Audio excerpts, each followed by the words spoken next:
¿Qué se planteó en la reforma constitucional en materia de transparencia? Bueno, la reforma plantea varios cambios respecto al régimen anterior que fue aprobado en la reforma constitucional de 2007.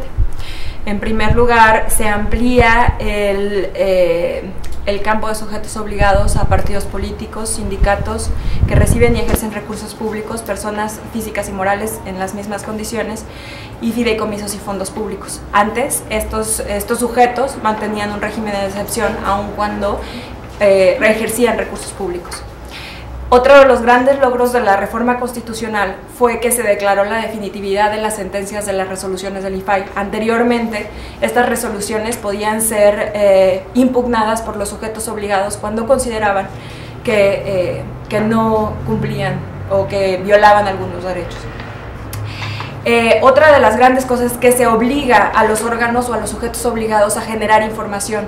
La constante declaratoria de inexistencia de los sujetos obligados respecto a los documentos que contenían, aun cuando estuviera relacionada la información con sus facultades, competencias y atribuciones, ameritaba que se obligara a los sujetos obligados a generar información cuando estuviera relacionada con estos tipos de temas.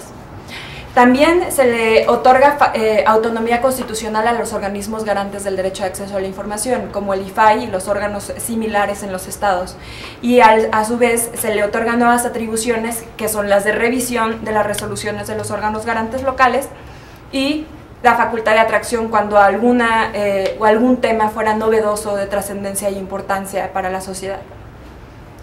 Una de las grandes batallas perdidas por la sociedad civil en este tema fue la posibilidad de que, aun cuando las sentencias fueran definitivas, el consejero jurídico de presidencia podía impugnar las resoluciones del IFAI cuando éste consideraba que violaban la seguridad nacional o atentaban contra la seguridad nacional. ¿Cómo fue el proceso de redacción de la iniciativa de Ley General de Transparencia? Fue un proceso innovador que buscó incorporar a 3 redes de la sociedad civil en la redacción de la iniciativa, que además sería firmada por senadoras y senadores de 3 grupos parlamentarios, el PRI, el PAN, el PRD, y también estuvo el Partido Verde Ecologista. Fue un trabajo de más de 200 horas de redacción con los asesores de los grupos parlamentarios, pero al final estimamos que es un proceso que buscó ser de parlamento abierto, pero queda corto y hace notar la necesidad de establecer mecanismos donde realmente se pueda asegurar la participación efectiva de la sociedad civil en la toma de decisiones. Al final, después de estas 200 horas, todos los desacuerdos que hubo en el grupo redactor fueron resueltos únicamente por senadores que estuvieron asistidos por sus equipos de asesores, pero no hubo participación de la sociedad civil. La minuta la publicaron y la versión definitiva se tuvo ayer a las 12 de la noche nada más, y ya fue presentada el día de hoy e incorporaba diversas disposiciones que consideramos preocupantes. ¿Cuáles son los aspectos más relevantes de esta iniciativa? Para hacer una iniciativa de ley general se va a encontrar con que hay mucho detalle en procedimientos, y eso es muy positivo, y creemos que es sintomático de querer cerrarle la posibilidad a las legislaturas locales de interpretaciones dolosas que afecten el derecho a la información de ciudadanos, como ya ha pasado en varias ocasiones a nivel local, y por eso las asimetrías que existen en la actualidad. Hay muchas cosas de innovación, la incorporación de principios internacionales en el ejercicio de este derecho humano, por ejemplo la generación de información, cuando una dependencia o organismo no tenga la información y sea parte de sus atribuciones, tenga que generarla para poder entregarla. Eso no sucedía hasta ahorita, y entonces las dependencias, los sujetos obligados simplemente te podían decir no existe esa información, hay una inexistencia de, y con eso simplemente te negaban la información. Incorporan a los partidos políticos, a los sindicatos como sujetos obligados directos responsables de entregar la información.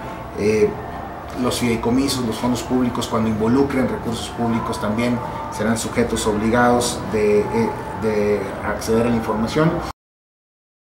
¿Cuáles serían las deudas que tiene esta iniciativa? Diríamos que una de las más importantes es la introducción en el catálogo de reserva de información a la estabilidad económica. Cualquier cosa puede dañar la estabilidad económica, un escándalo de corrupción, violaciones graves a derechos humanos, ahorita el caso de los 43 puede afectar la estabilidad económica.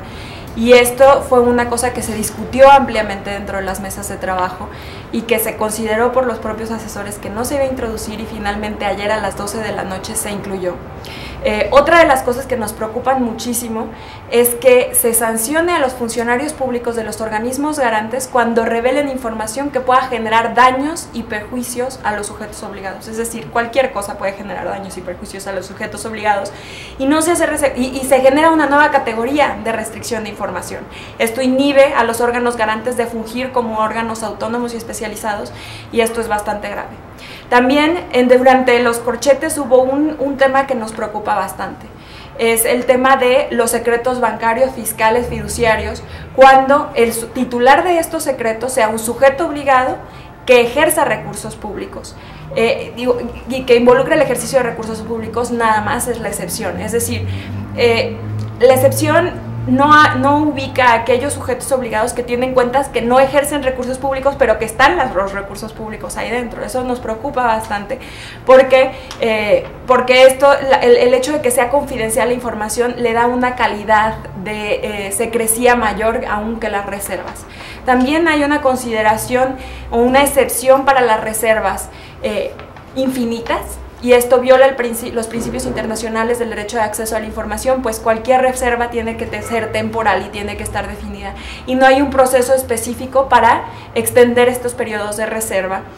¿En qué término quedaron los grupos parlamentarios en esta iniciativa de ley? De acuerdo con el nuevo modelo que se está implementando, se consideró que todas las áreas, no únicamente las unidades administrativas que formen parte de todos los sujetos obligados, tienen obligaciones de transparencia y obligaciones para responder solicitudes de información. Entonces esto significa que hay obligaciones de transparencia específicas para los grupos parlamentarios, y también que se pueden hacer solicitudes sobre información que por la naturaleza de sus funciones tendrían los grupos parlamentarios, lo cual no sucedía anteriormente. En el caso del Poder Legislativo, eran las unidades administrativas del Poder Legislativo las que respondían por la información, pero todos los órganos de gobierno del Poder Legislativo quedaban exentos. Ahora, con esta iniciativa, la mesa directiva de la Cámara de Diputados, la Cámara de Senadores, los grupos parlamentarios y otras figuras son sujetos obligados directos. ¿Cuál es su balance después de este proceso? Consideramos que el balance puede ser muy positivo con una ley de vanguardia si se retiran esos aspectos que consideramos que son riesgosos, más que preocupantes, riesgosos en diversos ámbitos de la actividad, tanto productiva como para la competitividad, como para la libre empresa, como para la rendición de cuentas en nuestro país. Incluir a la estabilidad económica como una causal de reserva pone en riesgo todo lo demás que hemos ganado en esta legislación. Creo que puede ser muy positiva, es cuestión de que en los futuros días los legisladores decidan eliminar esa causal de reserva y permitir que la ley de avanzada siga su curso.